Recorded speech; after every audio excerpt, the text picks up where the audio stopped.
Selamat pagi Bapak Ibu saudara sekalian. Hari ini kita akan merenungkan satu topik atau tema tentang kerendahan hati. Ya, saya nggak tahu ntar apakah ini ya Tuhan pimpin kita bisa melanjutkan dengan series of Christian virtues. Ada banyak kebajikan-kebajikan yang lain yang kita bisa pelajari dari kitab suci ya. Tapi hari ini sebetulnya topiknya masih ada berkaitan dengan kalender gereja. Tadi sudah mendengar votum dari 1 Petrus 5 ya, ayat 5. Itu ajakan untuk saling merendahkan diri ya, karena Allah menentang orang yang congkak. Nah, ini sebetulnya diambil dari ayat itu, tapi saya tidak akan khotbah eksposisi dari 1 Petrus 5. Tapi kita akan membahas ini kerendahan hati secara topikal ya pada hari ini. Maksudnya termasuk dari ayat-ayat yang lain. Sebelum mari kita masuk di dalam doa, mari kita berdoa. Tuhan berkatilah perenungan pada pagi hari ini. Kami bersyukur Tuhan berikan kepada kami firman-Mu dan Tuhan mengundang kami untuk menikmati persekutuan dengan Engkau sendiri, dengan Tuhan kami Yesus Kristus.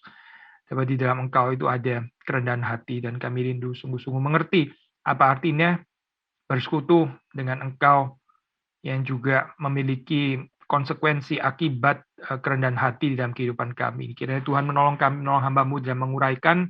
Berkati setiap kami yang mendengar, supaya sungguh-sungguh diberkati oleh Tuhan, kami dijadikan orang-orang yang semakin rendah hati di hadapan Tuhan. Terima kasih Tuhan, demi Yesus Kristus kami berdoa. Amin. Asal sebelum kita membicarakan ini ya, dari ayat-ayat Alkitab, kita sadar saya ada problem ya waktu kita membicarakan tentang kerendahan hati ini ya.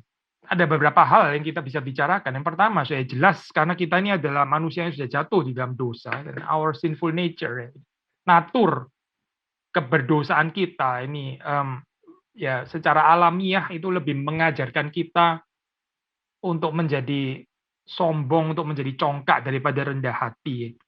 Rendah hati itu sesuatu yang alien, sesuatu yang asing untuk manusia yang jatuh ke dalam dosa.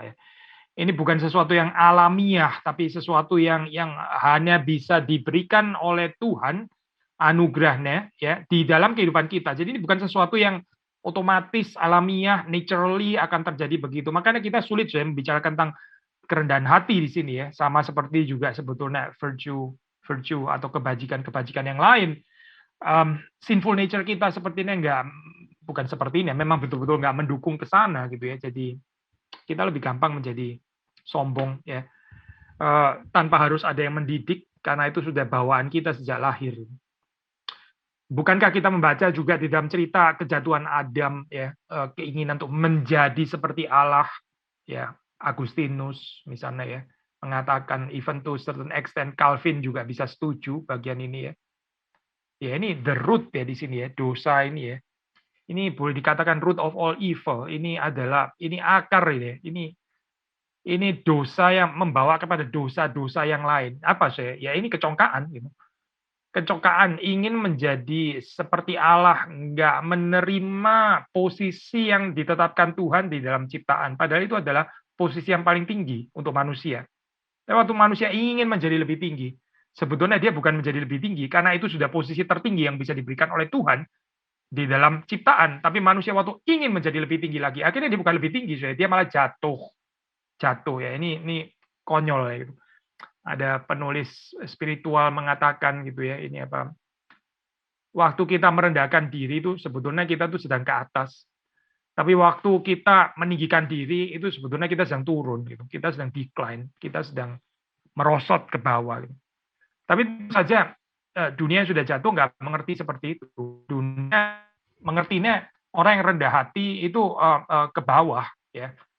Orang yang tinggi hati itu meninggikan gitu, namanya aja gitu, meninggikan, kan ya, meninggikan diri berarti ke atas kan, tinggi hati, tinggi berarti ke atas dong. Kalau rendah ya berarti ke bawah ya.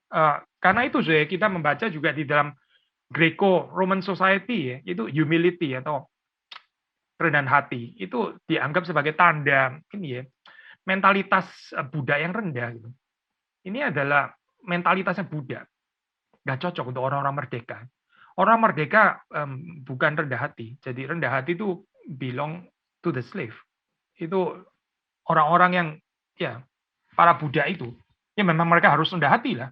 Tapi orang yang merdeka nggak perlu rendah hati. Jadi di dalam even di dalam ini ya Greco-Roman Society, ya kita tahu sih waktu kita membicarakan tentang virtues ya, Greco-Roman bukan nggak ada pembicaraan tentang virtues, ya. Bukan nggak ada pembicaraan tentang kebajikan, ada ya. Itu four cardinal virtues ya. Tentu saja kita bisa ini ya kaitkan juga dengan prinsip Kristen. The four cardinal virtues, entah itu apa ini self control, apa ini penguasaan diri, atau prudence, ya, prudence kalau di dalam istilah Kristen kadang dipakai interchangeably dengan hikmat atau bijaksana, atau entah itu courage, fortitudo, ya, keberanian, ya, kekuatan, atau itu righteousness, justice, keadilan, ya, kebenaran, keadilan. Oh, ini mereka ada, tapi humility, ya, nggak masuk saya di dalam Greco-Roman Society karena ini bukan dianggap sebagai virtue. Gitu.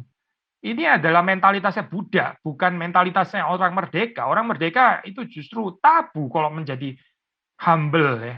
Itu ya di dalam filsafat modern sudah tahu ada pemikiran Nietzsche yang juga kira-kira menghidupkan lagi di sini ya konsep ini gitu. Yaitu bahwa humility itu dikaitkan dengan slave mentality, nggak cocok gitu ya. Mentalitas Buddha gitu.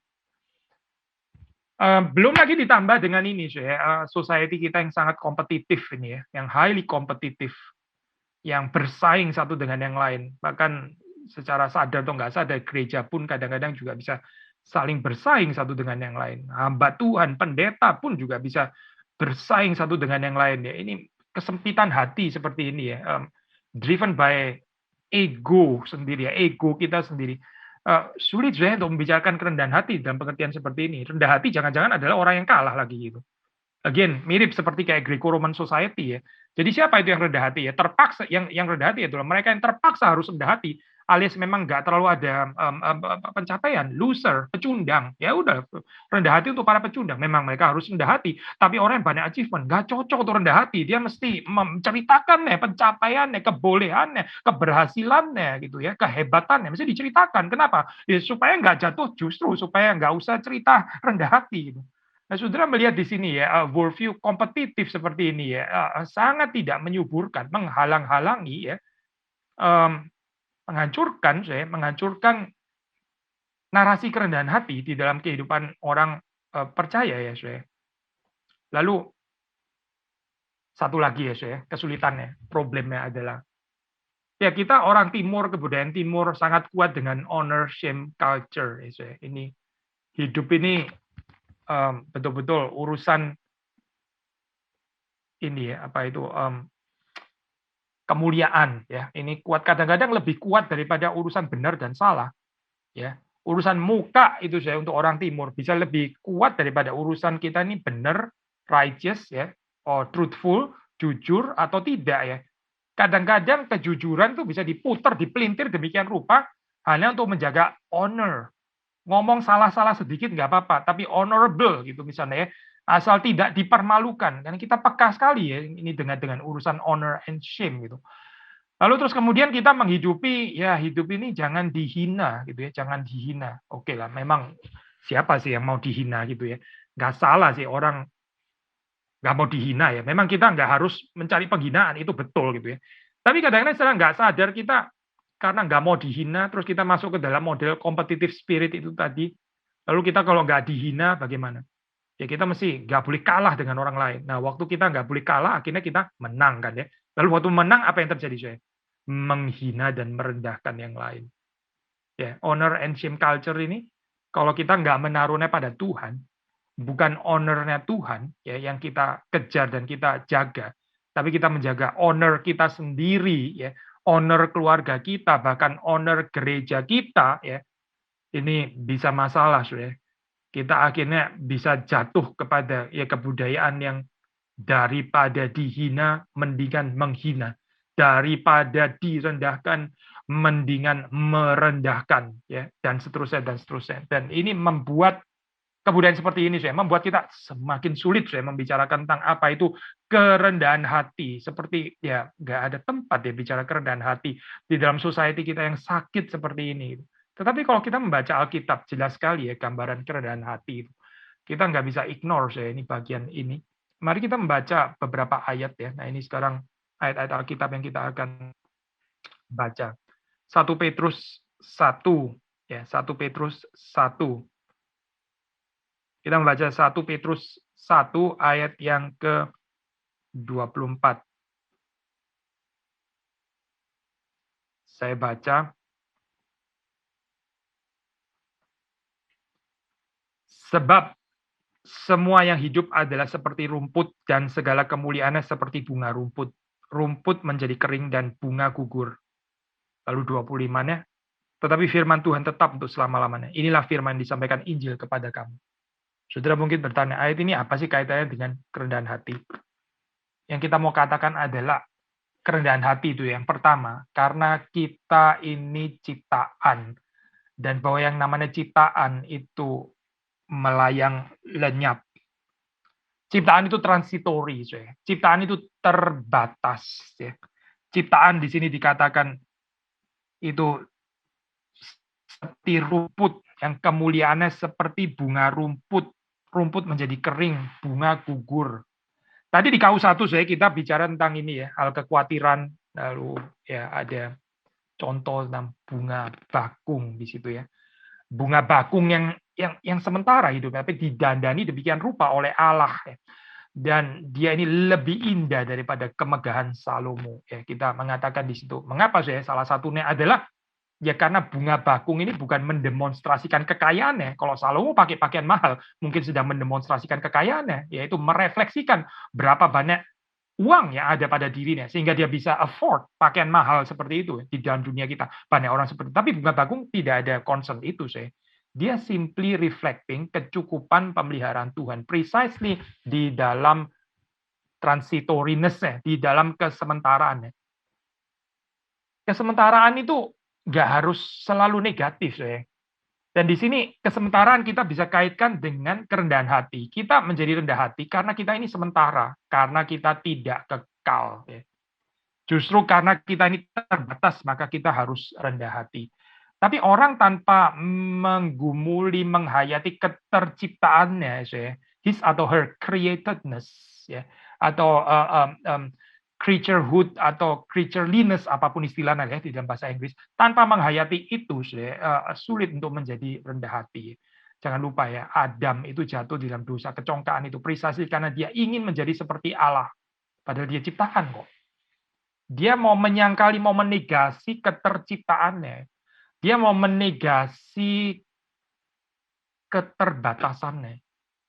Padahal terbatas, transitori, itu bisa indah. Buktinya ya bunga bakung itu terbatas. Cuma 1 hari saya hidupnya, 1 hari. Tapi bisa indah ya. Tuhan Yesus mengatakan Salomo dengan segala kemegahan pakaiannya tidak berpakaian seindah dari bunga bakung ini. Berarti ada keindahan kan sudah di dalam kesementaraan. Ada keindahan juga di dalam keterbatasan. Justru karena kita terbatas, maka Tuhan selalu boleh relevan di dalam kehidupan kita. Precisely karena kita terbatas. Justru karena kita ciptaan, maka boleh ada pencipta yang seharusnya hadir di dalam kehidupan kita. Nah, kalau kita bukan ciptaan, ya nggak perlu bicara pencipta, betul kan saya? Kalau kita ini bukan terbatas, tidak terbatas, ya sudah, kita bukan saja nggak membutuhkan Tuhan, nggak membutuhkan yang lain juga, nggak membutuhkan sesama manusia. Tapi dengan menghayati ini, ya, limitedness, ya, transitoriness, kesementaraan, keterbatasan, ya kita menjadi orang yang rendah hati. Kita jadi bergantung. Ya. Bergantung bukan hanya kepada Allah, tapi juga to certain extent, kita bisa bilang kita bergantung kepada yang lain. Orang yang di dalam kehidupan ini poin yang kedua jadi ya, humility and dependence tadi, humility and being created atau humility and creatureliness. Yang kedua ini humility and dependence. Orang yang tahu bahwa dia itu perlu bergantung. Nah, dialah yang rendah hati, bergantung kepada Allah, bergantung kepada sesama. Justru kita bahaya kalau di dalam kehidupan kita itu kita merasa nggak membutuhkan sesama lagi, kita bisa mengerjakan sendiri. Apalagi kalau kita berpikir orang lain tuh makin hadir dalam kehidupan saya, makin ngericuki, makin bikin repot gitu ya. Orang lain itu lebih baik orang lain nggak ada. Kalau nggak ada orang lain saya bisa kerja lebih beres. Orang lain campur akhirnya makin berantakan semuanya. Kenapa? Gara-gara orang lain hadir di dalam kehidupan saya. Wah kacau saya seperti ini. Bagaimana kita bisa menjadi orang yang rendah hati di dalam hal ini? Kalau kita gagal menghidupi kehidupan yang saling bergantung satu dengan yang lain. Kita terbatas, kita nggak bisa melakukan A sampai Z. Itu is just beautiful. Mengapa? Karena di situ kita akhirnya diajak, diundang untuk menjadi lengkap ya dengan persekutuan. Sekali lagi ya, saya. Kita nggak bisa mengerjakan semuanya dari A sampai Z. Itu is just correct and beautiful. Mengapa? Karena kita jadi diajak untuk bergantung pada Tuhan, bergantung pada sesama. Dan ini indah, berarti kita perlu persekutuan. Masih di dalam Petrus ya, sudah membaca di dalam Petrus pasal ke-5, 1 Petrus pasal 5, saya membaca ayat ke-6, ayat ke-7. Karena itu rendahkanlah dirimu di bawah tangan Tuhan yang kuat. Rendahkan dirimu di bawah tangan Tuhan yang kuat. Ada kerendahan hati kan di sini ya, supaya kamu ditinggikannya pada waktunya. Serahkanlah segala kekhawatiranmu kepadanya, sebab Ia yang memelihara kamu. Ada kaitan tidak terpisahkan saya antara kerendahan hati, merendahkan diri di bawah tangan Tuhan, dan kebergantungan, menyerahkan segala kekhawatiran kita kepada Tuhan. Ini berarti kebergantungan. Orang yang rendah hati itu adalah orang yang bergantung. Sekali lagi, bukan hanya bergantung kepada Tuhan, tapi juga to certain extent kita bisa mengatakan saling bergantung juga ini sesama orang percaya. Yang berikutnya saya, humility itu kita mesti membedakan dengan humility virtue di dalam pengertian common grace, di dalam pengertian common virtue ya. Maksudnya ya tetap anugerah umum, tetap dari Roh Kudus, tapi kita mesti secara khusus membicarakan kerendahan hati dalam perspektif Kristen. Itu selalu berkait dengan penyataan kemuliaan Allah. Rendah hati kalau di dalam dunia bisa tanpa Allah. Misalnya, oh kita melihat orang lain lebih baik daripada kita. Oh kita sudah nggak mungkin pernah bisa saing lah dengan dia. Dia itu so brilliant, so genius, so kaya, so talented, so cantik, ganteng, dan sebagainya. Sehingga kita cuma bisa rendah hati. Ya itu mungkin saja, rendah hati terpaksa juga sih mungkin ya. Tapi ini nggak berkaitan dengan visi kemuliaan Allah. Dari perspektif Kristen, kita bicara kerendahan hati, itu terutama adalah satu respon setelah kita melihat Allah yang maha kudus. Dan kita ini adalah orang yang najis. Saudara membaca dengan jelas cerita itu di dalam Yesaya yang terkenal pasal yang ke-6 itu ya. Bukan kebetulan saya di sini. Kalau saudara membaca di situ Yesaya di sini ya, itu dia melihat Tuhan yang duduk di atas takhta yang tinggi dan menjulang. Ujung jubahnya memenuhi bait suci. Lalu kemudian di dalam ayat yang ketiga ya, itu para malaikat berseru seorang kepada seorang, katanya kudus, kudus, kuduslah Tuhan semesta alam. Seluruh bumi penuh kemuliaannya. Dari sini dari visi kekudusan Tuhan yang dinyatakan bagi Yesaya, lalu kemudian dia merespons di dalam ayat yang kelima, celakalah aku binasa, sebab aku ini seorang yang najis bibir, dan aku tinggal di tengah-tengah bangsa yang najis bibir. Namun mataku telah melihat Sang Raja, yaitu Tuhan semesta alam. Saudara perhatikan ya, respons Yesaya terhadap visi kekudusan Allah ini adalah pengakuan dosa. Jadi ini poin berikutnya kerendahan hati. Mengapa ya? Kita cukup sebetulnya dan mengatakan ya karena ini kita ini creature itu bukan pencipta, makanya kita harus rendah hati. Itu sebenarnya sudah cukup. Tapi the more lebih lagi kita bukan cuma creature, tapi kita ini fallen creature. Kita ini ciptaan yang sudah jatuh. Lebih lagi lebih harus rendah hati lagi. Seandainya nggak jatuh pun tetap perlu rendah hati. Kenapa Karena ini ciptaan. Apalagi ini ciptaan yang jatuh ke dalam dosa. Lebih lagi kita harus lebih rendah hati. Maka saudara melihat ya, tadi seperti di dalam bacaan Alkitab ya ini ya, bacaan Alkitab yang tadi kita baca, ada gambaran orang Farisi, ada pemungut cukai. Yang membedakan antara mereka itu apa Yang satu itu congkak, yang satu itu merasa benar sendiri, self-righteous, yang satu itu rendah hati, yang satu itu dibenarkan. Apa yang membedakan? Yang membedakan adalah confession of sin. Yang membedakan itu adalah pengakuan dosa. Sulit ya saya kita menjadi rendah hati, tapi kita menjadi orang yang suka membenarkan diri kita sendiri. Orang yang suka membenarkan dirinya sendiri ya. Kalau membenarkan diri kita sendiri, ya kita berarti nggak ada kerendahan hati. Setiap kali orang berikan kritik, setiap kali orang berikan masukan, dia selalu ada justification-nya. Dia selalu ada penjelasannya. Oh itu kak begini-begini. Oh kamu salah ngerti. Enggak, maksud saya begini-begini. Jadi dia nggak pernah salah, saya. Dia nggak pernah mengaku salah. Dia dikuasai oleh pride, saya, gengsi. Dia dikuasai oleh ego di dalam kehidupannya. Dan dia nggak ada praktek pengakuan dosa. Gitu. Nah, saudara mungkin mengatakan, ada kok, sebetulnya saya di hadapan Tuhan sih tetap mengaku dosa. Saudara, orang yang di hadapan Tuhan seperti rendah hati, di hadapan sesama terus kemudian itu mengangkat hidungnya tinggi-tinggi. Saya pikir orang itu hidup skizofrenik ya.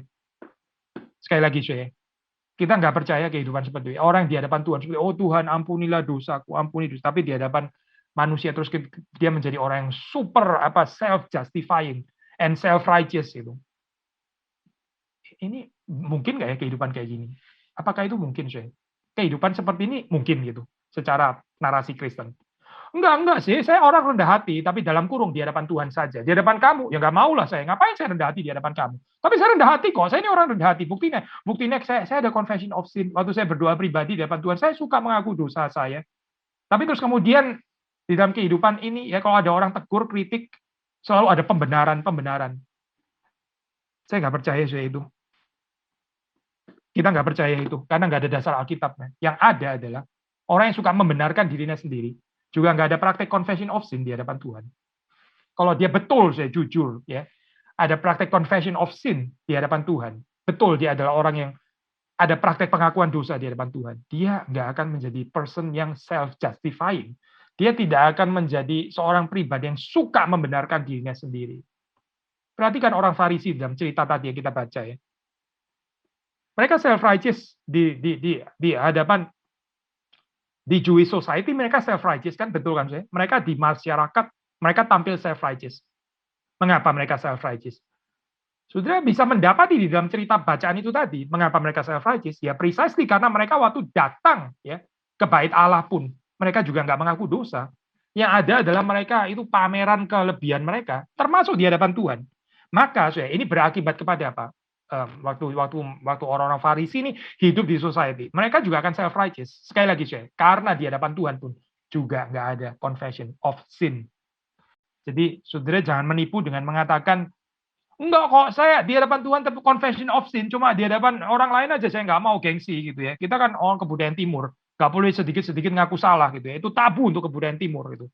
Jangan gampang-gampang bilang sorry gitu, jangan sedikit-sedikit bilang maaf dan nggak bisa dong itu, bisa dihina kita, balik lagi ke sana lagi, honor and shame culture, bisa dihina kita ya, sedikit-sedikit bilang sorry, nanti dihina, gitu. Kita mesti menjaga kemuliaan kita, kehormatan kita dengan apa? Dengan tidak mengaku salah, dengan tidak mengaku salah. Persoalan ya ini, persoalan ini spiritualitas seperti ini itu. Gengsi, pride dan sebagainya itu menyebalkan Tuhan, menyebalkan Tuhan. Tadi kita mendengar fotum ya, Tuhan menentang orang yang congkak. Tuhan menentang orang yang congkak. Demikian firman Tuhan. Maka saudara, sekali lagi ya, kita membaca di sini ada kaitan tidak terpisahkan antara humility and confession of sin, pengakuan dosa. Saya kutip Leo Tolstoy. Leo Tolstoy mengatakan kalimat ini dalam tulisannya, "It is often better for a person to recognize a sin than to do a good deed. Recognizing a sin makes a person humble. Doing a good deed often can feed a person's pride." Kalau saya terjemahkan bebas ya, ini adalah lebih baik ya, seringkali lebih baik bagi seseorang untuk mengakui dosanya daripada melakukan perbuatan baik. Nah, ini bukan berarti kita jangan tafsir, oh ini discouraging perbuatan baik, bukan itu maksudnya. Tapi yang dimaksud Tolstoy adalah karena ini saya, waktu kita mengakui dosa kita, mengakui kelemahan kita, itu membuat kita jadi humble, membuat kita jadi rendah hati.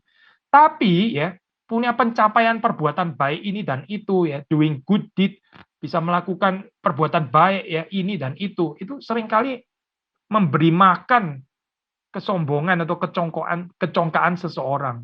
Betul sekali, kalimat ini.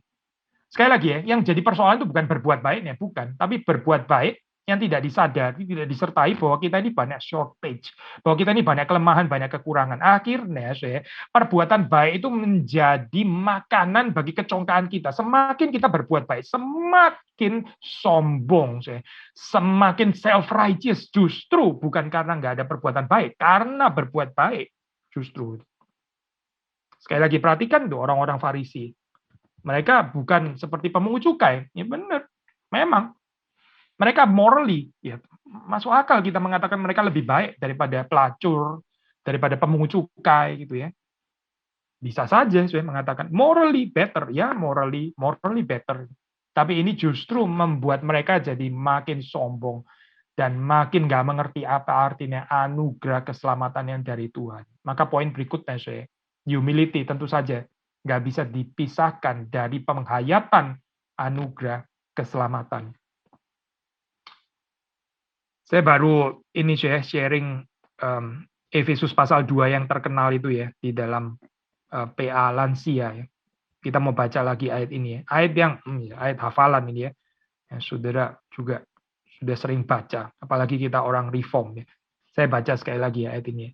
Sebab karena kasih karunia kamu diselamatkan oleh iman. Itu bukan hasil usahamu tetapi pemberian Allah. Itu bukan hasil pekerjaanmu. Jangan ada orang yang memegahkan diri. 10. Karena kita ini buatan Allah, diciptakan dalam Kristus Yesus untuk melakukan pekerjaan baik yang dipersiapkan Allah sebelum. Ia mau supaya kita hidup di dalamnya. Saya mau ini ya, saya memperlihatkan kepada saudara ini ya, struktur ini ya, perhatikan ya.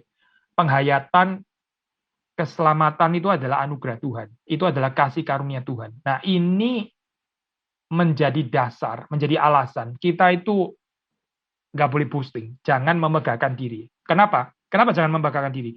Karena keselamatan itu adalah sepenuhnya anugerah atau kasih karunia Allah. Sola gratia Dei. Ya, ini bukan hasil pekerjaan kita, bukan. Jadi jangan ada orang yang memegahkan diri. Orang yang memegahkan diri itu saya nggak mengerti Injil, nggak mengerti kasih karunia, nggak mengerti Kristus sebetulnya. Kalau kita mengenal Kristus, kita mengenal ini adalah pemberian, maka sebetulnya boasting itu di-exclude daripada kehidupan Kristen. Ya. Dan yang menarik, baru setelah itu penulis Efesus ini membicarakan tentang pekerjaan baik. Ya. Sekali lagi, keselamatannya adalah anugerah atau kasih karunia, ya.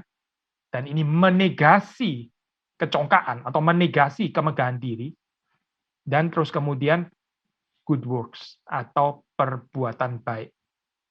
Ya, ini nggak berbenturan dengan Tolstoy. Tolstoy tadi kan mengatakan, ya, it is better to recognize sin daripada do a good deed. Ya, karena recognizing sin bisa membuat seseorang itu humble, rendah hati. Tapi doing good deed, ya, melakukan pekerjaan baik, bisa membuat orang itu memegahkan diri. Ya. Betul kok, nggak salah ini. Tapi kalau sudah meletakkan perbuatan baik ini, ya, setelah apa setelah kerendahan hati, no boasting, yang juga adalah setelah menghayati keselamatan ini adalah sepenuhnya anugerah Tuhan, ya, maka saudara bisa dengan bebas melakukan pekerjaan baik. Pekerjaan baik itu nggak akan tainted, nggak akan dinodai ya oleh pride, nggak akan dinodai oleh kesombongan kita. Kenapa? Ya karena sudah nggak ada, boastingnya sudah nggak ada. Tapi bagaimana bisa nggak boasting? Yaitu dengan menghayati, merenungkan bahwa keselamatan ini adalah sepenuhnya anugerah dan kasih karunia Tuhan. Ya. Saudara, kita jangan cuma mengerti Injil secara reduktif terus ditaruh di pojok mana nggak jelas gitu ya. Oh, percaya sih, saya percaya. Percaya saya Injil, ya percayalah, pasti saya orang Kristen, masa nggak percaya Injil? Ya percaya dong, tapi saudara suka menceritakan kelebihan saudara. Tapi kita suka menceritakan pencapaian-pencapaian kita ya. Saya kemarin waktu di PA Lansia, saya mengingatkan ya, bisa dua macam orang tua.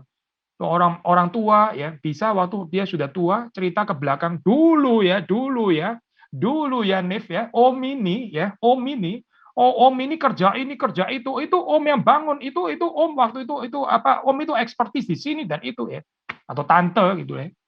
Dulu ya, gitu. Ya posting, saya posting. Atau waktu melihat ke belakang, ya, lalu kita mengenang, yang dilihat apa saya? Ya saya ini sebetulnya ya orang yang biasa-biasa saja gitu, orang yang banyak kelemahan. Tapi sepanjang kehidupan saya selalu melihat bagaimana kasih karunia Tuhan dinyatakan di dalam kehidupan saya biasa-biasa ini. Dua macam orang saya. Saudara orang seperti apa? Waktu saudara cerita apa? Saudara menceritakan anugerah Tuhan, menceritakan kasih karunia Tuhan, belas kasihan Tuhan yang dinyatakan juga termasuk di dalam kehidupanmu yang lemah itu, ya, seperti Paulus mengatakan, justru di dalam kelemahanku lah kuasa Tuhan menjadi nyata. Apakah ini narasinya? Atau kita narasinya justru adalah cerita pencapaian-pencapaian kita, how great we were, how great I was. Sekarang sih memang nggak lagi sih.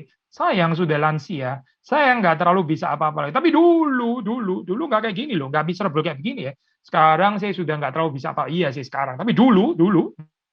Benar nggak? Ini salvation is a gift di dalam kehidupan kita. Ini benar nggak ya sebetulnya gitu?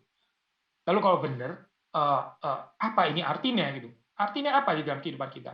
Kalau menurut Efesus, artinya yaitu no boasting, nggak ada kemegahan diri. Artinya adalah kita bebas melakukan pekerjaan baik tanpa harus dinodai dengan kebanggaan-kebanggaan, kemegahan diri yang kanak-kanak dan yang nggak ada perlunya itu. Humility juga berkaitan dengan memberi segala kemuliaan bagi Allah. Karena sola gratia, maka soli deo gloria. Ini jelas sekali ya, saudara. Humble, karena kita memberi segala kemuliaan bagi Allah. Doksologi, ya. Kita sudah bahaskan ya, doksologi di dalam seri liturgi.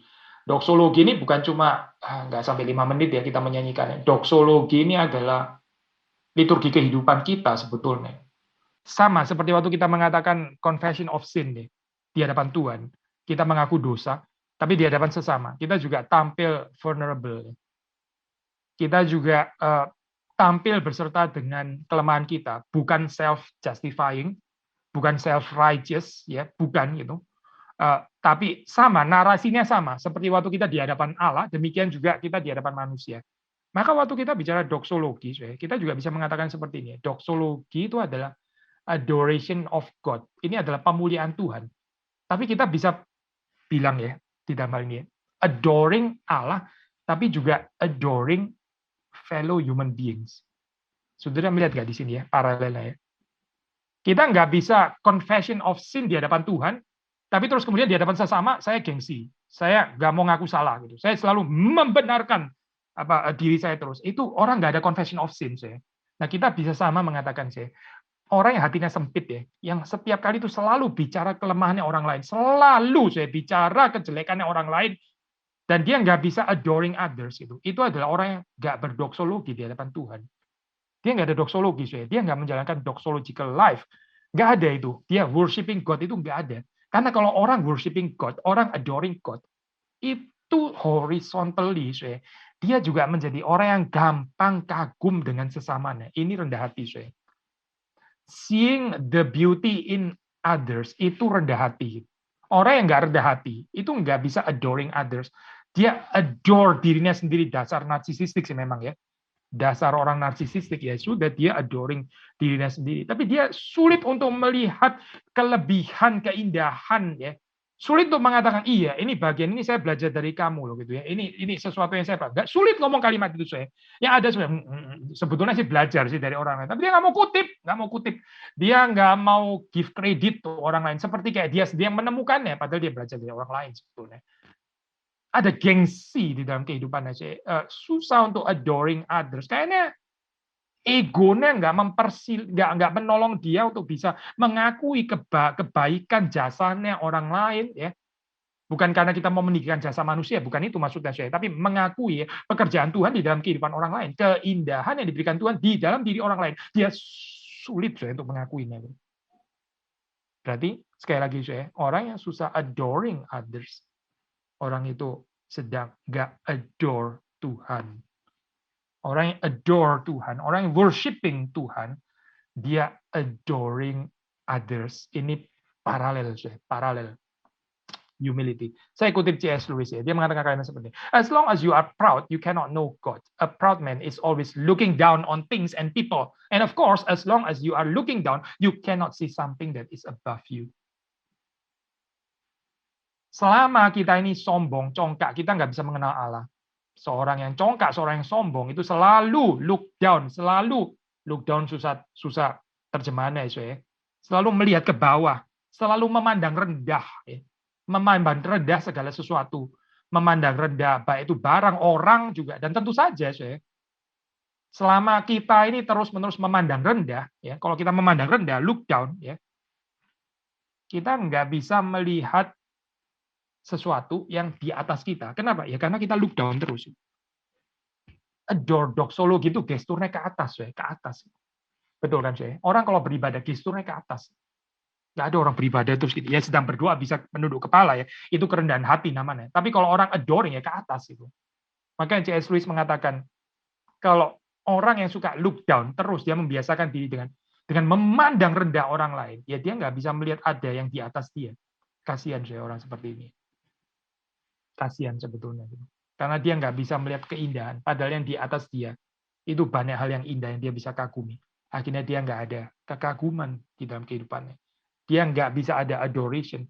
Padahal to be human is to adore. Kita human tuh nggak bisa nggak adore. Kita diciptakan tuh adore. Tapi adore, kagum. Ini jadi nggak ada. Nggak ada amazement. Ya ada apa? Hina, hina, hina, hina. Look down, look down, look down. Lalu dia pikir dia tinggi sendiri di atas. Bukan dia tinggi sendiri di atas ya.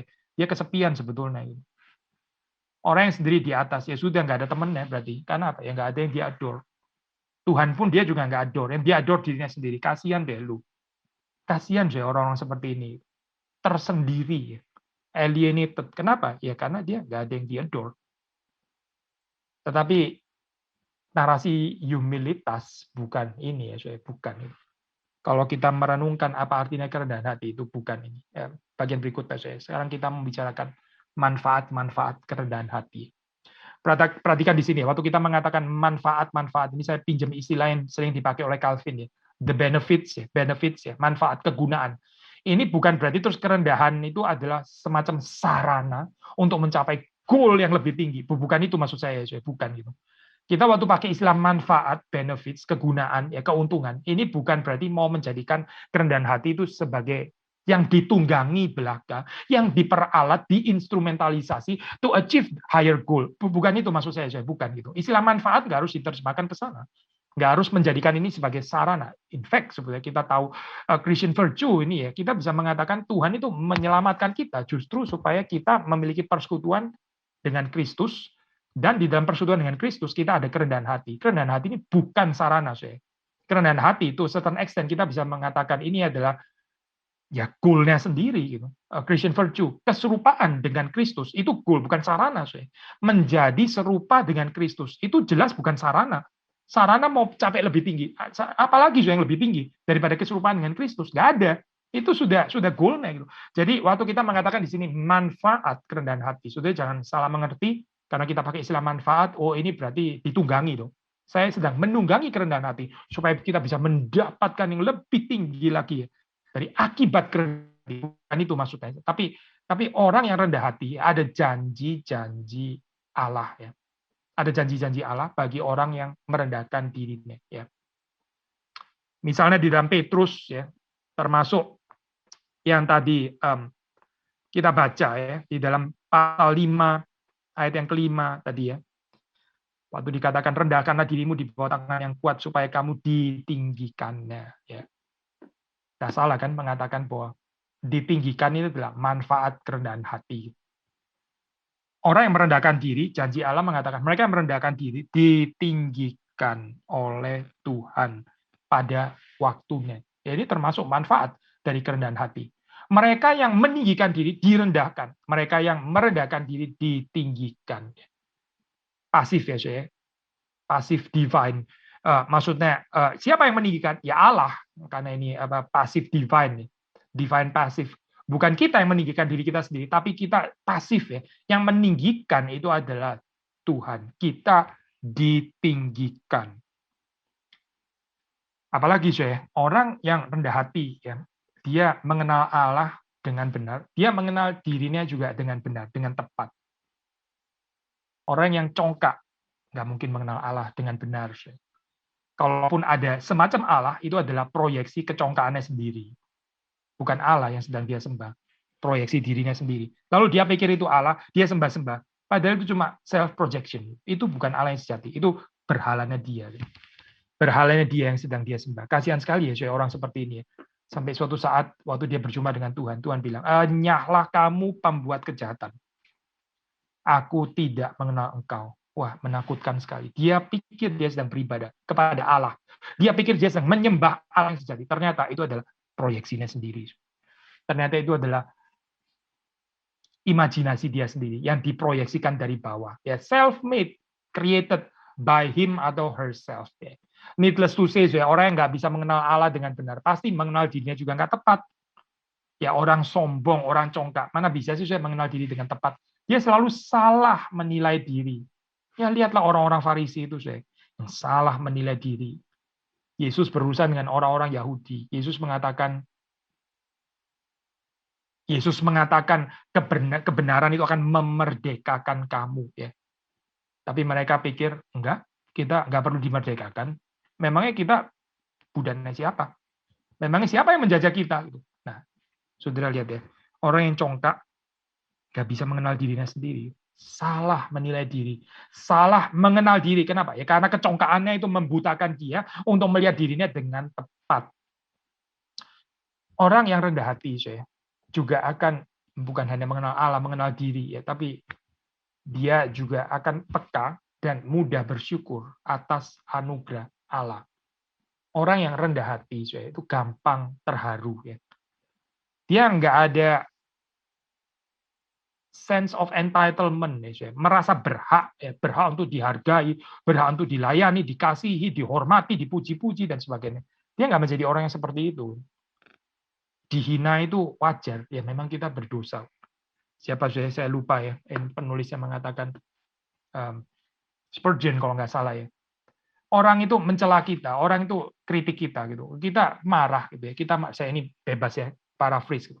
Kita marah, ini sebetulnya salah ya respon seperti ini. Karena waktu orang mencela kita, itu respons yang kita seharusnya ada. Yang sesungguhnya ada di dalam diri saya itu lebih buruk daripada kritikannya dia. Orang mengkritik kita marah, itu berarti kita merasa lebih tinggi daripada itu ya. Spurgeon mengingatkan, sebetulnya waktu orang kritik kita ya, kalau kita jujur, kita tahu keburukan saya itu lebih dalam daripada yang orang pikir tentang saya. Jadi alasan apa ya sebetulnya saya mesti tersinggung, marah lah dan sebagainya. Orang yang marah tersinggung waktu menerima kritik ya, itu dia menilai diri terlalu tinggi, alias kecongkaan. Kecongkaan saya itu. Kecongkaan itu membuat orang itu entitled terhadap pujian ya, terhadap profiling yang positif tentang dirinya. Dan dia nggak bisa terima kalau dia dihina, dia nggak bisa diterima, dia nggak bisa terima kalau dia itu direndahkan dan sebagainya. Padahal waktu orang merendahkan, ya, kalau kita sadar, kalau kita jujur, kita melihat saya sebetulnya lebih rendah daripada yang dia maksud. Dia anggap kita -3, sebetulnya saya -17, misalnya begitu ya. Lalu tapi kita tersinggung ya, waktu orang bilang kita -3, kita tersinggung ya. Berarti apa sih? Berarti kita nggak mengenal diri. Orang yang nggak mengenal diri ya dengan tepat, orang yang mengenal diri yang terlalu tinggi ya, dia jadi nggak peka atas anugerah Tuhan. Dia susah bersyukur ya.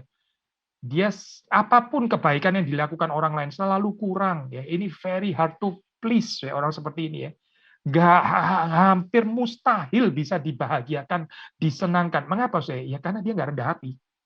Kalau orang mau kasih apapun, orang mau melayani apapun, dia akan pikir, kenapa cuma segini? Kenapa baru sekarang gitu misalnya? Selalu rasa kurang, saya. Kurang. Nggak ada ucapan syukur, saya. Kehidupannya dia nggak bisa appreciate anugerah Tuhan, nggak bisa. Kenapa? Ya, karena dia congkak, karena dia sombong. Berikutnya, saya, Yesus ya, secara khusus menyebut ini kan, dua virtue ini ya, nah, dirinya sendiri ya. Waktu dia mengundang orang yang letih lesu dan berbeban berat itu datang kepadanya ya, dan dia berjanji untuk memberikan ketenangan jiwa.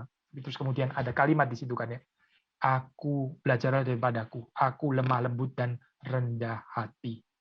Lemah lembut, rendah hati. Mungkin lain kali kalau Tuhan pimpin kita juga bisa bicara apa itu lemah lembut ya. Dan sekarang kita bicara rendah hati. Apa manfaat rendah hati? Kalau menurut Yesus di dalam undangan ini, kerendahan hati itu memberikan ketenangan jiwa. Orang yang rendah hati itu jiwanya tenang. Tenang itu maksudnya apa, Soe? Tidak gelisah. Di dalam bahasa Inggris semuanya pakai istilah rest, ya, rest. Di bahasa Indonesia ini terjemahannya itu ini ya, variatif ya. Ketenangan, terus ada kelegaan gitu ya. Sementara rest kita tahu juga bisa diterjemahkan menjadi istirahat. Tapi di dalam bahasa Inggris kalau sudah baca di dalam Matius 11 itu pakai satu istilah saja, yaitu rest. Kamu akan ada rest ya. Your soul itu akan rest, ada rest. Akan lega, akan tenang, akan ada istirahat. Lawan katanya apa, saya? Ya, restless. Orang yang congkak itu, saya. Ini satu paket ya dengan kecongkaan, yaitu apa, saya? Kegelisahan. Orang congkak itu pasti restless, saya. Restless. Dulu saya berapa tahun lalu ada gambaran ini ya. Cukup terkenal itu kayaknya, itu apa slogan itu ya. Young reform restless. Young reform restless. Ini bukan reform sudah tua baru reform, bukan, masih muda sudah reform and restless lagi. Saya nggak tahu saya bisa ada istilah seperti itu ya. Yang saya tahu di dalam Alkitab itu Alkitab mengajarkan restful, bukan restless. Tapi kok bisa ya di dalam tradisi reform restless dianggap sebagai virtue gitu. Saya bukan orang pengangguran loh ya. Saya ini orang sibuk. Nggak gampang jemaat mau konseling dengan saya karena saya sibuk. Restless. Wow, orang berhasil ya. Bukan loser ya, bukan pecundang. Orang sibuk ya. Orang sukses. Restless. Nggak ada saya ini di Alkitab. Nggak ada gitu. Yang ada itu restful, bukan restless. Restless itu justru orang yang nggak datang kepada Kristus. Kalau menurut Alkitab, yang datang kepada Kristus, restful. Saudara restless atau restful? Kita ini ada istirahat, kelegaan, ketenangan jiwa, atau kita ini gelisah terus ya. Gelisah terus. Mengapa sih? Kalau pembahasan hari ini, kita kurang rendah hati. Orang yang kurang rendah hati, hidupnya gelisah. Mirip dengan ini saya, bersama dengan ini ya. Orang yang rendah hati, juga dia akan lebih bisa menikmati kehidupan ini dengan lebih gampang.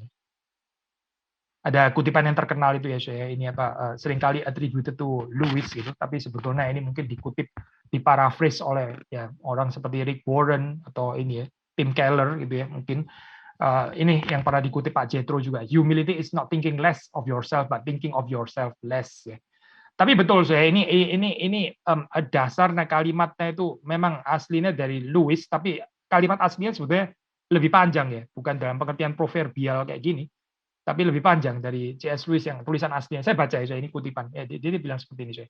Do not imagine that if you meet a really humble man, he will be what most people call humble nowadays. He will not be a sort of greasy, smarmy person who is always telling you that of course he is nobody. Ini menurut Lewis, ini bukan kerendahan hati ini kayak begini ya. I'm nobody, saya bukan siapa-siapa, saya ini kurang, saya ini apa, bukan kerendahan hati. Probably all you will think about him is that he seemed a cheerful, intelligent chap who took a real interest in what you said to him.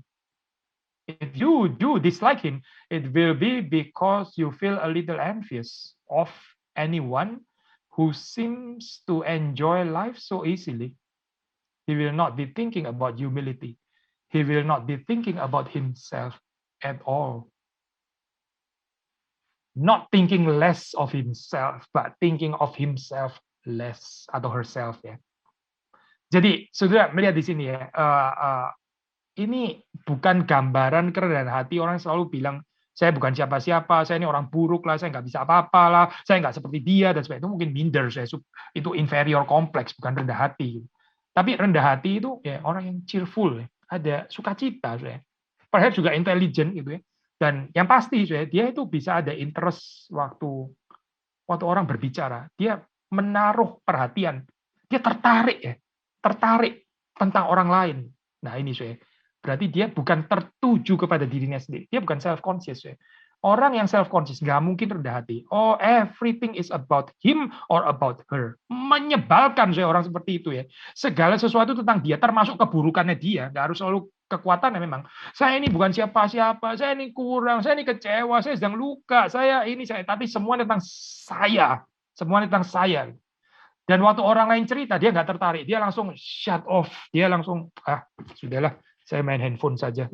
Lu cerita-cerita sendiri saja. Tapi kalau dia bicara tentang kehidupannya, tentang keluhannya, dia minta semua orang mendengarkan dia. Dia minta semua orang itu care about him atau about her. Tapi giliran orang lain ngomong, dia langsung shut down. How unfair sih. Tapi C.S. Lewis mengatakan orang rendah hati itu tertarik, pembicaraan tentang orang lain itu dia tertarik. He seemed a cheerful, intelligent chap who took a real interest in what you said to him. Pendapat orang lain itu ya, wah dia excited mendengarkan. Itu truly humble person. Mungkin ya orang seperti ini orang bisa nggak seneng atau even iri. Kenapa iri ya? Iri. Nah ini saya, ini kalimat yang kita mau kutip terutama di sini ya. Iri karena kita pikir kok bisa ya orang ini ya hidup demikian sederhana. Enjoy life so easily ya. Itu buat kita iri gitu ya. Buat kita orang-orang yang congkak ini iri. Karena buat kita, orang-orang congkak, hidup itu nggak harusnya gampang kayak begini. Hidup itu sesuatu yang susah. Hidup itu sesuatu yang harus diperjuangkan with hard work. Ya. Yang kita mesti achieve ini dan itu dan itu. Dan orang mesti ingat ya pengorbanan saya. Ya, nggak bisa hidup itu hanya di-enjoy so easily. Kita jadi iri dengan orang-orang rendah hati. Mengapa, saya? Karena orang-orang rendah hati kayaknya kok gampang banget ya menerima hidup itu. Kok orang rendah hati ini gampang sekali ya bersyukur. Saya nggak bisa loh kayak dia. Gitu. Akhirnya kita iri. Saya. Itu yang dibilang oleh C.S. Lewis itu. Orang-orang rendah hati bisa menimbulkan iri hati. Iri hati ini apa, saya terutama? Ya karena dia, again, enjoy life so easily. Ada bijaksana yang tinggi saya di sini ya dari Lewis gitu. Orang yang rendah hati, indeed dia menikmati hidup ini lebih gampang. Orang yang congkak, waduh saya alangkah susahnya dengan kehidupan ini. Hidup isinya terus, aduh keluh kesah, hidup isinya ketidakpuasan, ingratitude, selalu tersinggung, kesana marah, konflik dan sebagainya. Kenapa saya? Karena congkak, Kecongkaan bikin tension di mana-mana, bikin konflik di mana-mana. Ujungnya apa saya? Karena dia congkak sebetulnya itu. Karena dia tidak rendah hati. Orang yang rendah hati, saya gampang bersekutu dengan sesama. Orang yang rendah hati, karena dia depend on God, dia depend on others. Dia bisa bersekutu dengan sesama. Saudara jangan bikin self-justification, tapi saya orang introvert, Pak. Bersekutu dengan sesama itu bukan ayat firman Tuhan untuk the extrovert. Saudara jangan ngawur ya. Bersekutulah satu dengan itu untuk extrovert. Saya bukan, saya lain. Saya ayatnya lain. Ayat untuk saya karena saya orang introvert adalah saat teduhlah itu misalnya. Itu. Renungkanlah, bacalah buku-buku teologi itu untuk saya. Tapi bersekutulah dengan itu untuk orang extrovert, bukan untuk saya. Persekutuan sesama bukan untuk saya karena saya introvert lain, bukan, ayat itu nggak berlaku untuk saya. Mana dasarnya saya? Dasarnya apa ya bilang kalimat ini ya?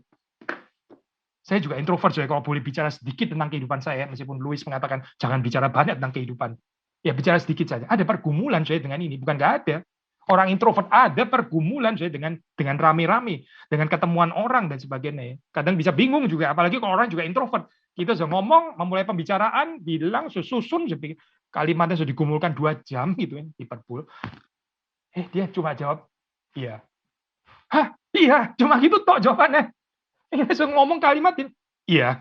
Terus apalagi dong berikutnya ini ya? Ngomong apa lagi kita gitu? Kita jadi kikuk juga loh. Jadi dia nggak mau ngomong apa lagi, cuma jawab iya gitu tok. Akhirnya kita mesti ngomong lagi. Terus setelah itu berikutnya dia, tadi iya, sekarang gitu.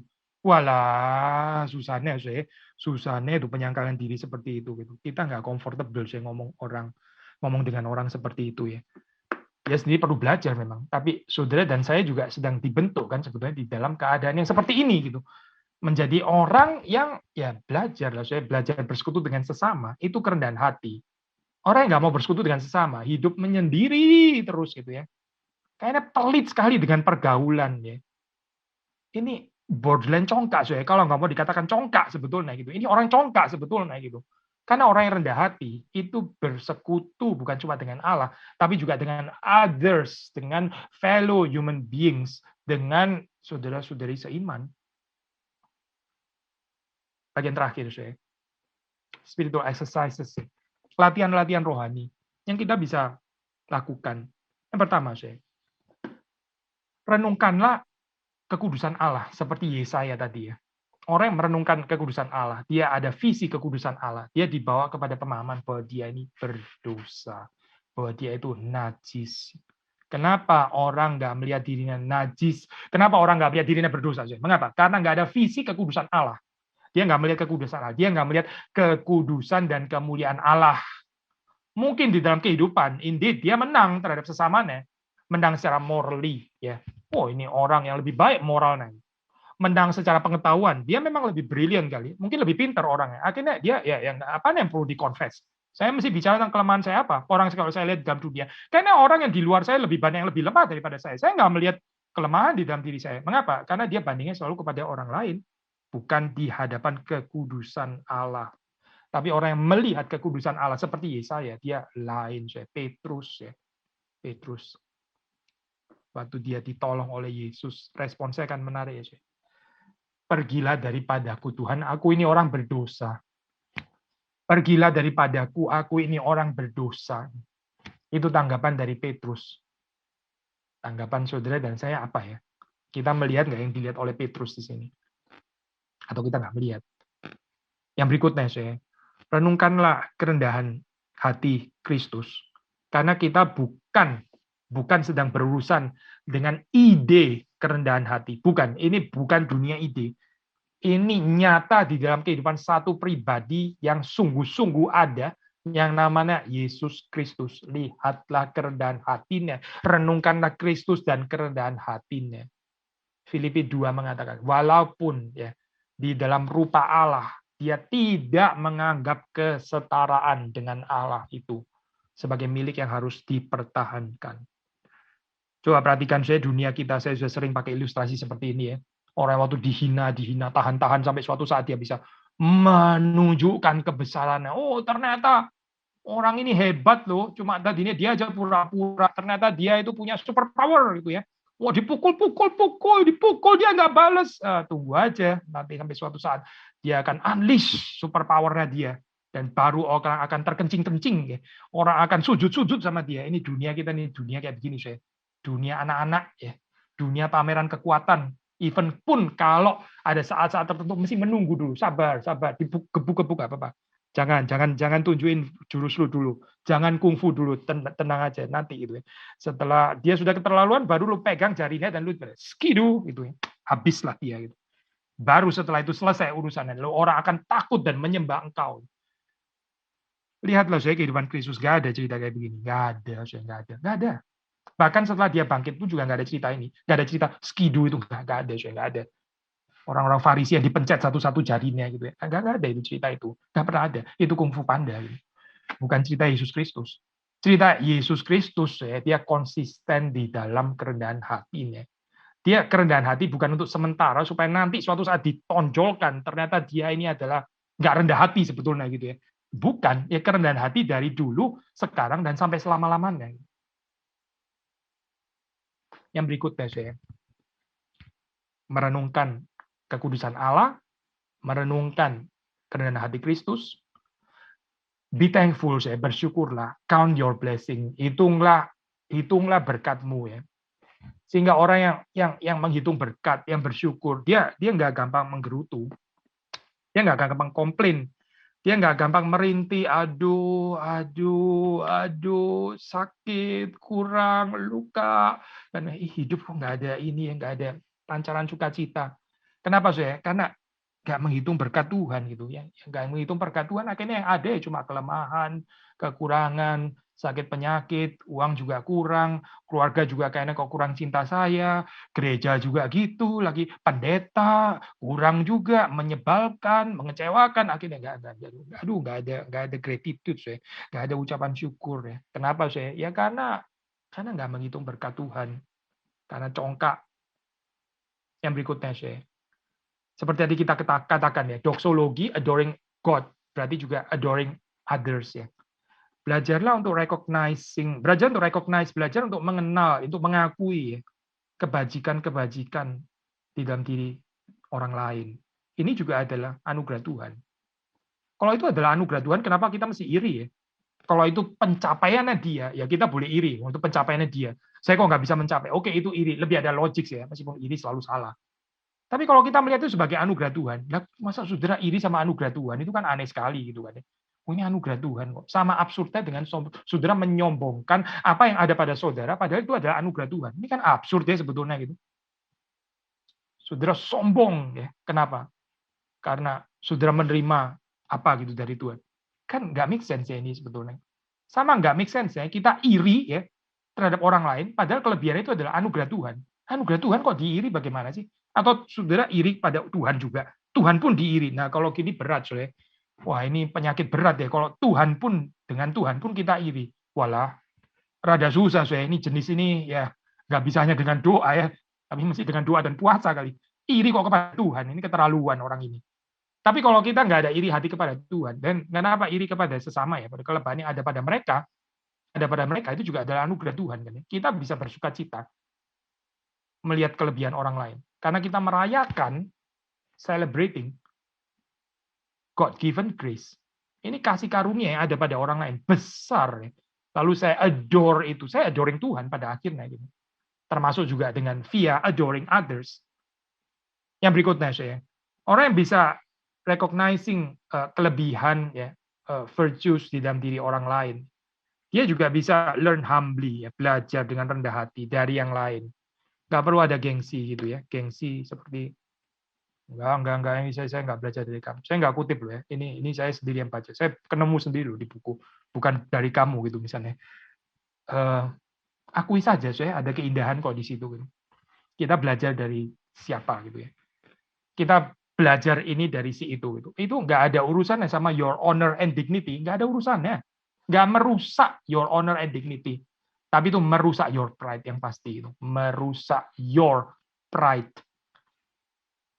Kita recognizing keberuntungan kita dari orang lain. Itu indeed menghancurkan our pride. Indeed merusak kecongkaan kita. Ya biarlah rusak, memang ini harus dirusak kok. Biarlah rusak kalau begitu.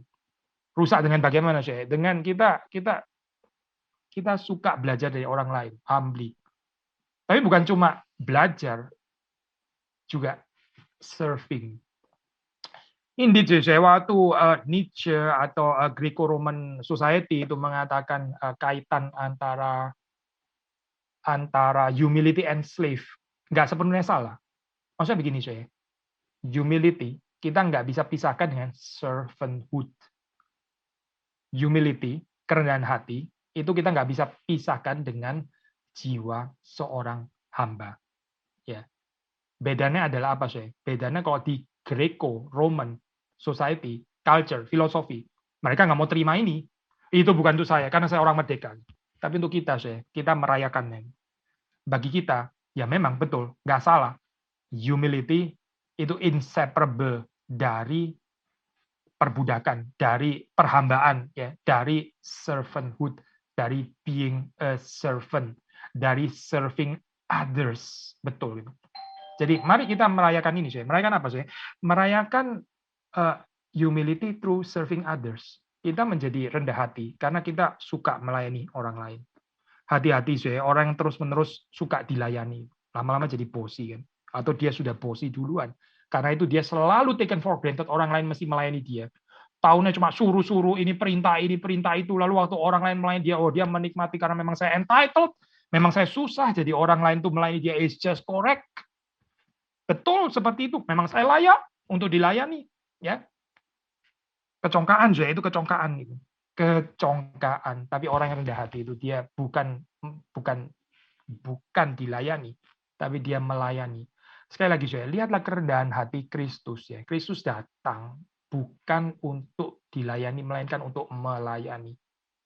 The true servant of God, the true humble servant of God.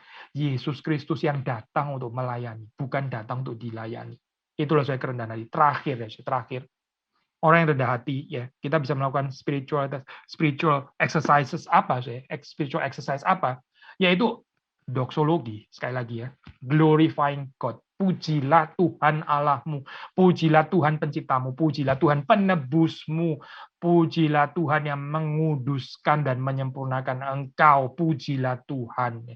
Orang yang memberi segala kemuliaan kepada Tuhan, orang yang suka glorifying God, bukan glorifying self, atau glorifying his atau her own family, atau glorifying his or her own church, atau glorifying his or her own country, ya, tapi glorifying God, orang itu saya akan menjadi orang yang makin hari makin rendah hati, ya. Yesus waktu berada di dalam dunia, dia bukan mencari kemuliaannya sendiri. Dia bukan mempermuliakan dirinya sendiri. Dia consistently mempermuliakan Bapanya yang di sorga. Di dalam Kristus, saudara dan saya diundang untuk berbagian di dalam kisah hidup ini. Kisah hidup Kristen. Seperti Kristus. Apa sih? Glorifying God the Father. Kiranya Tuhan memberkati kita semua. Mari kita masuk di dalam doa. Tuhan, kami bersyukur di dalam keterbatasan waktu kami bisa merenungkan firman Tuhan. Tolong hidupkan firman ini dalam kehidupan kami. Kami bisa menaatinya dengan segala kerendahan hati. Ya Tuhan, ingatkan kami roh-Mu yang kudus boleh bekerja dalam hati kami, sehingga kami sungguh-sungguh dibentuk jadi orang yang semakin hari semakin rendah hati. Seperti Kristus yang rendah hati, kami boleh menjadi semakin serupa Kristus. Demi Yesus Kristus kami berdoa, kami bersyukur, kami memohon. Amin.